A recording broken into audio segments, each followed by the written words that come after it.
Okay, so we're actually gonna go ahead and start the next session here. I'll just try to keep us on track so we don't run into things too much. We do have a break after this presentation from 10:30 to 10:45, so you can run out and get some coffee or look at like one poster. Would you pull the door closed? Never mind.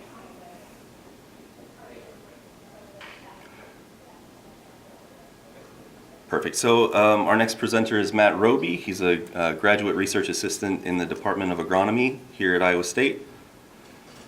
He's working to graduate this spring with an MS in agricultural meteorology, and he's interested in the exchange of water and carbon and energy between the biosphere and the atmosphere.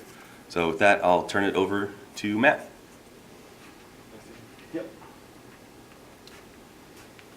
So hey everybody, thanks for coming. I'm excited to share some of this work with you. Like Tim was saying, this is from my master's thesis, and this data was gathered over 2 field experiments. Oh, full screen. But, yeah, sorry, that's my bad. Failed in my duties. Perfect. So in this picture, this image, you can see a cornfield in the center, surrounded by 2 sorghum fields, and just to illustrate the differences in how these 2 crops look at the end of the growing season that might lead to differences in how much water they use over the season. So some background on evapotranspiration. It's the sum of evaporation and transpiration, with transpiration being associated with photosynthesis when water is exiting the stomata of plants, and refer to transpiration as productive losses of water. Water use efficiency is defined as the amount of biomass that's produced in a season, given the amount of evapotranspiration that occurred. And I'll be reporting total above ground dry biomass that was sampled in hand harvests and relative to the seasonal evapotranspiration of water. And the units I'll use are grams of dry matter divided by kilograms of water. So a little background on biomass sorghum. As you can see, it's a very tall plant. It's taller than me, and I'm pretty tall. Yeah. And so this is at the end of the season. There's Andy Van Lukey, my advisor, as well. It's an annual C4 grass. It's photoperiod sensitive, which means it doesn't really initiate these reproductive growth processes until day length gets short enough. And at this latitude, that doesn't really happen, and it's predominantly vegetative growth. It's reported to have high water use efficiency and high drought tolerance due to the fact that most of its growth is vegetative and it's not sensitive to water stress like crops like corn are that are undergoing these reproductive growth processes. Relative to perennial feedstocks, it has familiar seeding characteristics, so it may be easier to introduce into existing crop management than perennial feedstocks that require different rhizome implementation. There's significant genetic variation in the sorghum germplasm that's being exploited to maximize yield and improve these water use efficient traits. So some motivation for this research is that we have this demand for cellulosic feedstock production, and in this image, this blue bar shows that by 2022, it's required that a large percentage of our renewable fuels need to be produced from sources other than maize grain. And biomass sorghum is a potential crop that can be used to address this need. Meanwhile, we have a climate that is projected to continue changing, a projected increase in the number of consecutive dry days. Those are days without measurable rainfall. And the takeaway point of this image is that for different climate projections and emission scenarios, we see an increase in the number of dry days, consecutive dry days in Iowa, illustrated by these warm colors here in Iowa. So some projected or proposed bioethanol feedstocks for the Midwest Corn Belt have been switchgrass and miscanthus, and also sorghum in the drier parts, like in the high plains. Switchgrass and miscanthus have been studied quite a bit, but there has been less research into biomass sorghum here in the rain-fed Midwest. Relative to maize, it's been observed that sorghum produces comparable biomass when water is ample. And then when water is limited, research has shown that sorghum is more productive than maize. But we see variation in these reports. The picture is not clear in the literature, and we see variation due to the environment crops are grown in, also species subtype. So there are sorghums that are made for grain production or sweet sugar production, and also like ours, biomass. And so we see variation due to the species subtype, and also the management, whether these crops are irrigated or rain-fed.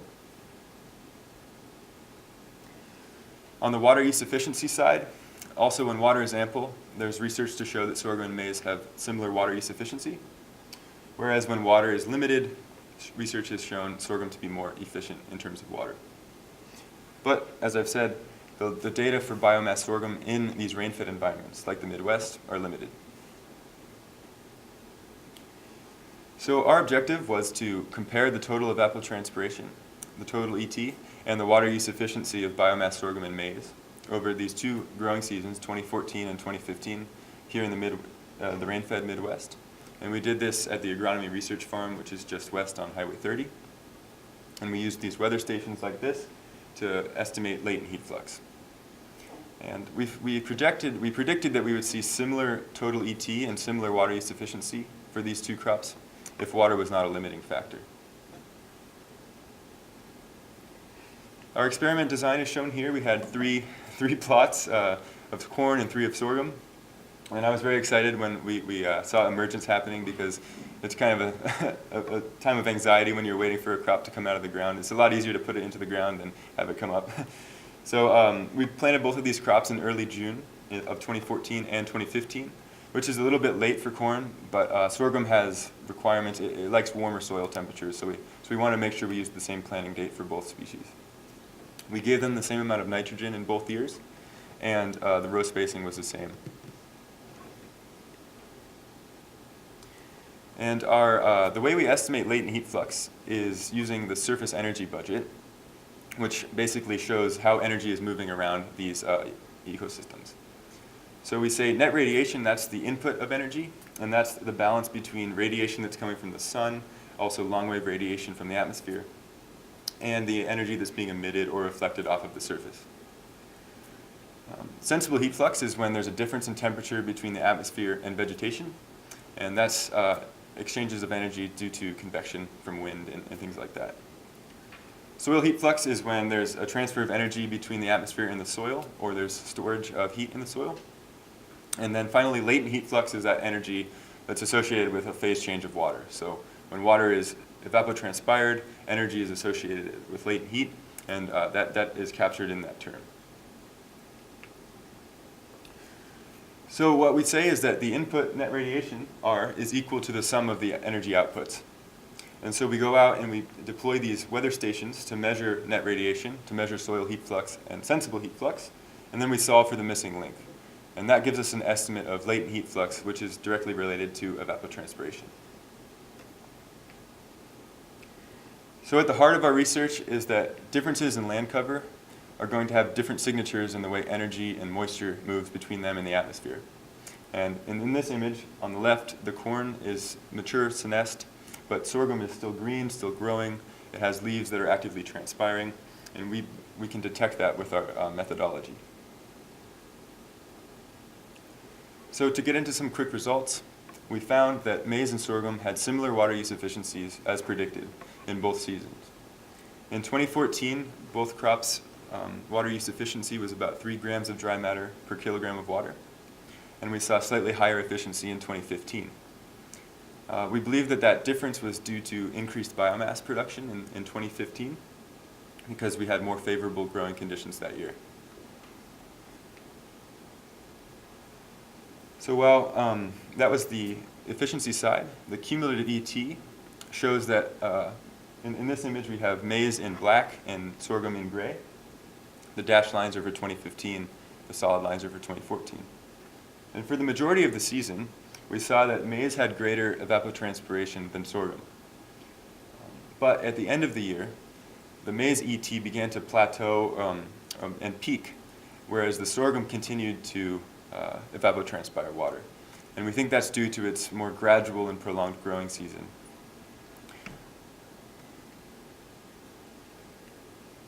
Looking at the crop development metrics with biomass on the left, the sorghum are the filled symbols and maize is the open symbols.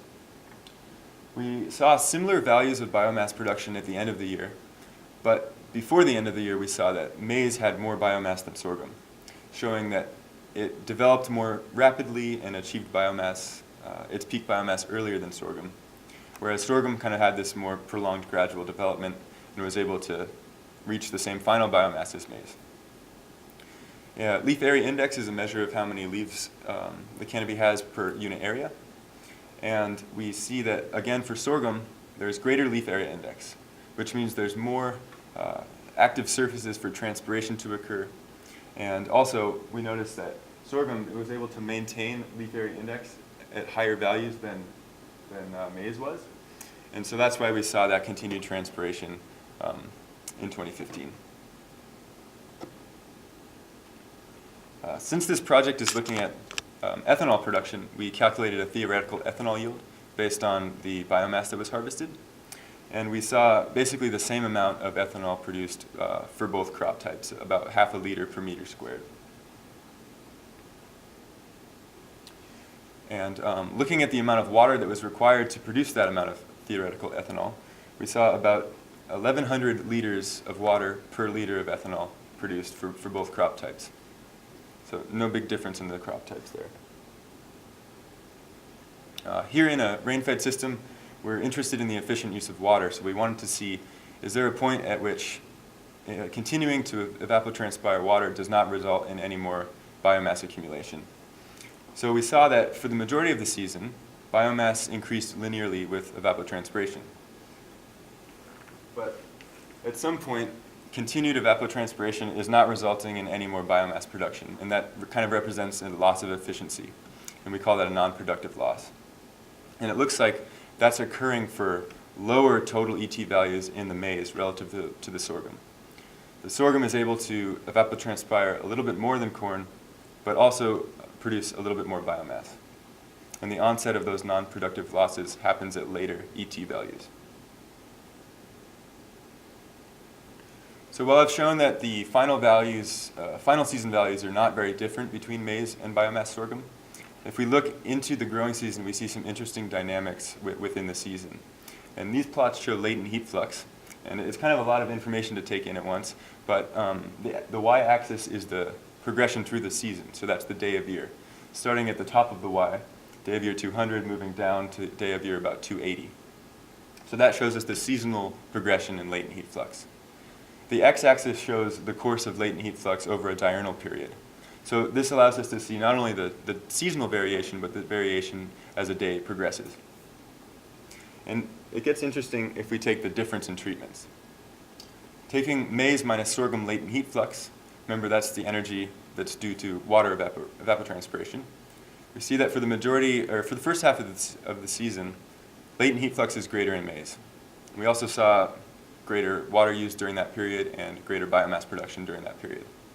But around day of year 250, we see this transition where we see this blue appearing in the difference, and that illustrates sorghum latent heat flux becoming greater than maize. And we think that's, again, just due to the difference in maturity and growing season duration between the two species. And to show some of the environmental variables that promote latent heat flux, we see vapor pressure deficit here and air temperature here. Vapor pressure deficit is basically the atmosphere's, how thirsty the atmosphere is, how much it's trying to get moisture out of the soil and out of the plant. And we see that generally high latent heat flux values occur when there's a large vapor pressure deficit and the air temperature is high. Looking at the 2015 data, we see a similar pattern. Most notably in the difference plot, about the same time in the year, we see that transition occur when sorghum latent heat flux exceeds maize. And so that was another thing that suggested that the difference was due to the growing season duration and kind of how fast the crops are growing. So our results compare fairly well with literature reports. Biomass sorghum shown up here, we got about 3.5 grams per kilogram of water use efficiency. And we saw other reports showing about 3.4 to 3.8 grams per kilogram in Oklahoma and Texas for both rain-fed and irrigated systems. And for maize, our values were 3.5 grams per kilogram, which was within the range reported by some other literature values.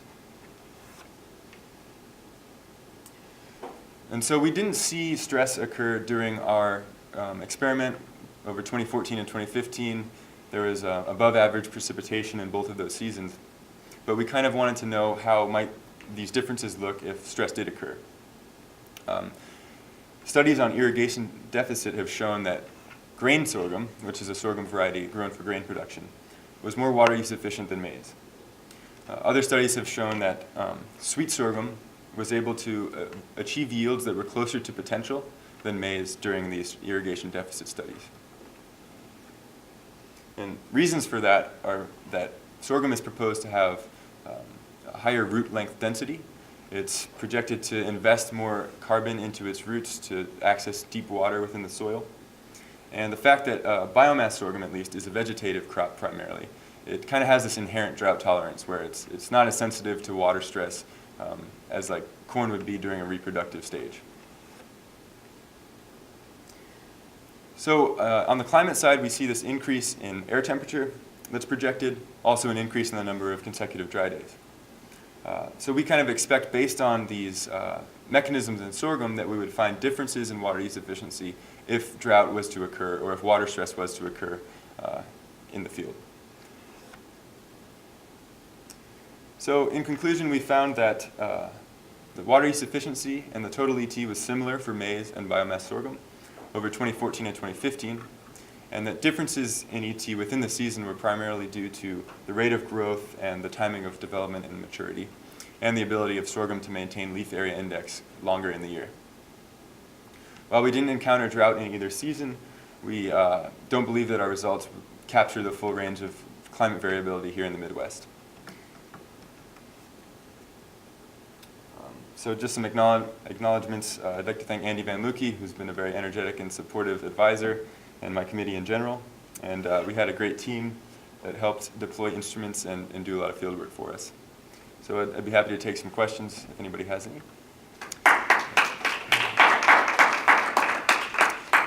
This is just a thought thing, because I know you didn't look at this. When you're thinking of biomass, you want to have minimized the impact on the soil.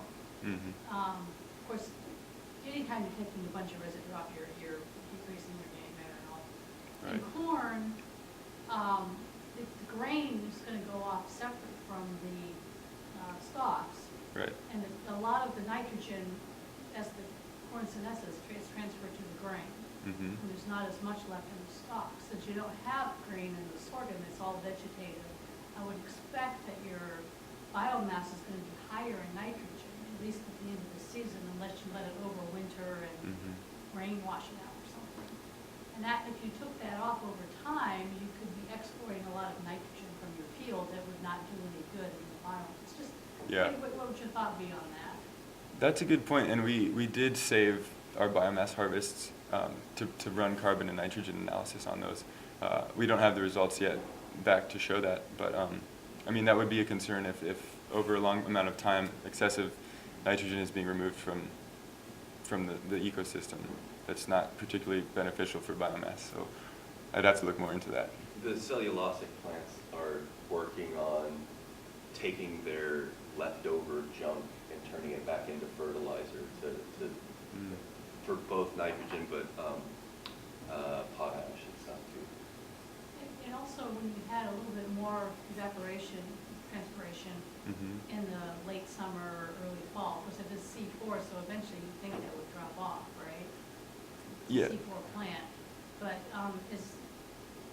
describe what kind of conditions that would be favorable to have continual ET into the late summer, fall. Yeah. Sometimes I think that would be good and sometimes maybe not. Yeah. Some of these climate projections have shown that those increase in consecutive dry days are supposed to happen in the late summer and early fall. So that could coincide with the timing when sorghum would be still growing. So whether or not the drought tolerance of sorghum would be able to mitigate that is something I don't know. But that would be something to consider, yeah. Yes? Do you know what the carbon to nitrogen ratio is on sorghum? No, like I was saying, we have the samples saved and we just have to process those, but I haven't looked at them. Similar to corn, 30-to-1, I think, or? I don't know enough to 20-to-1. answer. Okay. Yeah. So basically, it's only harvesting of cellulosic and that's it, versus an income stream, because I have to think like a farmer trying to make a dollar. Uh-huh. But the corn, you harvest your corn, then you can sell your cellulosic. Well, the ethanol yields that we calculated were based on harvesting all of the above ground material, regardless of if it was grain or vegetative. So how that would actually work in a real cellulosic plant, I'm not familiar with, but we just assumed. So you're taking the whole plant of corn? Yeah. With the corn on it? Yes, with the grain included. Is the grain in those calculations used for like a grain ethanol, and then the biomass portion is used for biomass ethanol? No, we assumed the Or same. whole thing? We assumed that the average energy content of the whole plant was this, and we used all of the plant. Sure. So we should probably break it up by a component and say, okay, there's more energy in the grain. Let's use a separate conversion factor for that and for the stem. Right, it's a really complicated system. So if you chop off the sorghum, I'm just trying to think. Yeah. And all of the seed, if there is seed, Mm-hmm. and you harvest that, round bale it, sell it, that's basically gonna be about the same thing as some of the biomass and the corn grain. That's what we, according to the way we calculated it. But we, like I said, we didn't differentiate between the energy content of different parts. So like we said, the grain had the same amount of energy as the stem, which is not true. So we would need to break that down more, I think. Yeah. Do you know, so you talked about the planting date issue being, needing the soil to be warmer for the sorghum than for corn. You want to plant it later. Right. Do you know of anyone looking at more of like a whole system view rather than just the direct comparison where maybe you have an early planted corn and a cover crop versus a sorghum and a cover crop or something like that? No, I'm not aware of studies addressing that, but that would be worth considering because Taking a farmer point of view, Yeah. right? You're not going to wait till June 3rd to plant your Right. corn, probably not, right? Yeah. Yeah. Not unless you have to for some Right. reason, right? Yeah, so that's another thing to look into. Yeah. Yeah. Cool. Are there any other questions for Matt? All right, let's thank him again. Thank you.